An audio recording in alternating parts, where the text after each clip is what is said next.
Hello दोस्तों। तो आज हम अपने एक नए टॉपिक हिल क्लाइंबिंग में एट क्वींस प्रॉब्लम को डिस्कस करने जा रहे हैं। अपनी पिछली वीडियो में हम लोगों ने डिस्कस किया था कि हिल क्लाइंबिंग क्या होती है। तो एक रिकैप है उसका। Hill climbing basically like we have a hill और इस हिल में हमें मूव करना है। हमारा ऑब्जेक्टिव क्या है कि हमें टॉप पे हमेशा पहुंचना है। This top is called global maxima और हमें ग्लोबल मैक्सिमम कंडीशंस को फाइंड करना है। तो उसके लिए हम हिल क्लाइंबिंग एल्गोरिथम का यूज़ करते हैं। जैसा कि इस एल्गोरिथम में आप देख सकते हो, हम एक लूप चलाते हैं। उस लूप में हमें हाईएस्ट सक्सेसर वैल्यू जो भी करंट है, मान लीजिए दिस इज द करंट, इस जगह पे हम हैं और इसकी सक्सेसर वैल्यू ये भी हो सकती है, ये भी हो सकती है। तो अब इस पर्टिकुलर पर्सन को अपने हाईएस्ट वैल्यू सक्सेसर के पास पहुंचना है।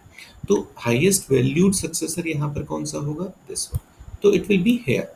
After that next highest valued could be here. तो यहाँ पे जो मिल रहा है, this will be the maximum value that we can find right now. तो this is basically the global maximum. और अगर वैल्यू, ये बोला if value never is less than equal to current, तो करंट ही स्टेट रिटर्न होगी, यानी कि अब इसके बाद इस वैल्यू पे जाएगा तो इसकी वैल्यू लेसर होगी देन ऑफ दिस। तो current will be our result. Otherwise जो नेवर होगा, लाइक इन दिस केस, जब ये वैल्यू थी, ये हमारा नेवर की वैल्यू ग्रेटर थी, तो इसलिए हमारा जो करंट होगा दैट विल बी नेवर। तो current will be this condition. तो this is what hill climbing is, कि continuously we tries to keep कि हम मैक्सिमम या हाईएस्ट वैल्यू तक पहुंच सकें। इसके अपने कुछ ड्रॉबैक्स थे, इसके कुछ अपने एडवांटेजेस थे, वो हमने पिछली वीडियो में डिस्कस किए हैं। आज हम एट क्वींस प्रॉब्लम को इसकी रिगार्डिंग डिस्कस करने जा रहे हैं। एट क्वींस प्रॉब्लम के लिए बेसिकली इस तरीके का एक बोर्ड होगा। इस बोर्ड में हमारा ऑब्जेक्टिव है कि हम क्वींस को, हमारे पास आठ अलग अलग कॉलम्स में अलग अलग क्वींस हैं, इन क्वींस को ऐसी सिचुएशन में रखना है कि हमारे पास कहीं से भी कोई क्वीन किसी दूसरी क्वीन से किसी तरीके से कट ना हो। For example in this board, this queen is being directly cutted by this one. तो यहाँ पर जो हमारा पर्टिकुलर एक वैल्यू आती है, जो एच की वैल्यू है, दैट इज वन, क्योंकि one queen is being attacked by another queen. Okay. तो एट क्वींस प्रॉब्लम में हम क्या करते हैं, हमारा जो सक्सेसर फंक्शन है वो है move a single queen to another square in a same column. यानी कि जो हमारी ये क्वीन है, इस क्वीन को इस पर्टिकुलर कॉलम में हम कहीं भी प्लेस करेंगे। एंड सेकंड, जो ह्यूरिस्टिक फंक्शन हम इसके लिए यूज करेंगे वो क्या है, the number of pairs of queens that are attacking each other, कि कितने नंबर ऑफ क्वींस का पेयर डायरेक्टली या इनडायरेक्टली एक दूसरे को अटैक करता है, तो वो हमें मिनिमाइज करना है। That is our objective. Okay. तो this is basically the board that we are seeing. इस पर्टिकुलर बोर्ड में हमारे पास ये सिचुएशन है कि ये क्वींस अलग अलग क्वीन से डायरेक्टली और इनडायरेक्टली कट हो रही हैं, और हमें एक ऐसी वैल्यू फाइंड करनी है जिससे कि हमारा जो ह्यूरिस्टिक वैल्यू हो वो मिनिमम हो सके। तो हमें एक ग्लोबल मिनिमम वैल्यू फाइंड करनी है यहाँ पे।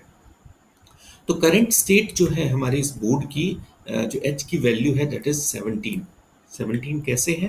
बिकॉज सी, एक बार ये इससे कट रहा है डायरेक्टली, दो, 3, 4, 5, 6, 7, देन इनडायरेक्टली 8, और this indirectly 9, then this indirectly 10, indirectly 11, and this is 12, and this directly 13, and what others, और कहाँ पे मूव कर रहा है, 14, 15, 16, and there must be one more, totally this 17।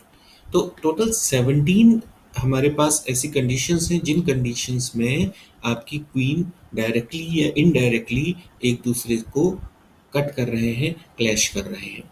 और हमारा ऑब्जेक्टिव क्या है कि इस एज को मिनिमाइज करना, जिससे कि कम से कम ऐसी सिचुएशन आए कि एक क्वीन दूसरी क्वीन को डायरेक्टली या इनडायरेक्टली कट कर रही है।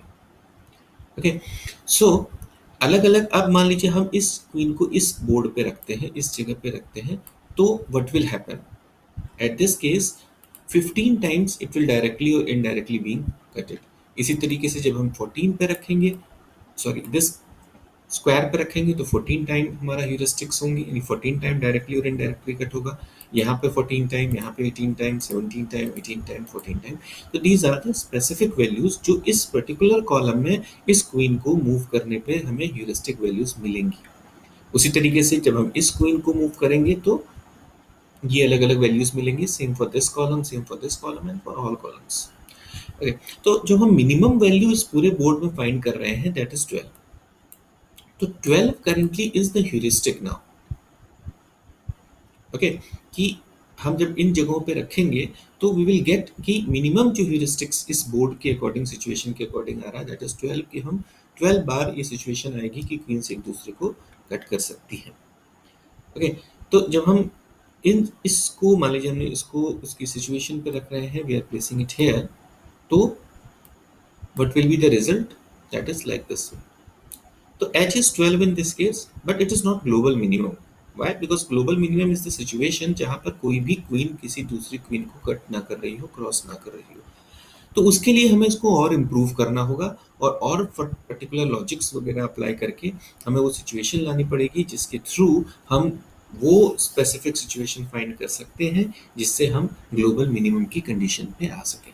तो दोस्तों, जो हिल क्लाइंबिंग कॉन्सेप्ट है वो इसी तरीके की प्रॉब्लम्स को सॉल्व करने के लिए इस्तेमाल किया जाता है, जिसमें हम किसी ऐसी सिचुएशन पे पहुंच रहे हो कि हमें एक ग्लोबल मिनिमम या ग्लोबल मैक्सिमम वैल्यू को फाइंड करनी है, और उसमें मैक्सिममली आपका जो सबसे ज़्यादा इस्तेमाल होने वाला सर्चिंग टेक्निक है दैट इज़ हिल क्लाइंबिंग। तो this was about the hill climbing technique and hill climbing example for 8 queens problem। इसी तरीके से बाकी वीडियोस में हम इसके फर्दर कॉन्सेप्ट्स को डिस्कस करेंगे। उसके लिए keep watching the videos, keep like the videos, और उसको सब्सक्राइब करें ताकि और जो वीडियोस हम अपलोड करें वो आपको डायरेक्टली अवेलेबल हो सके।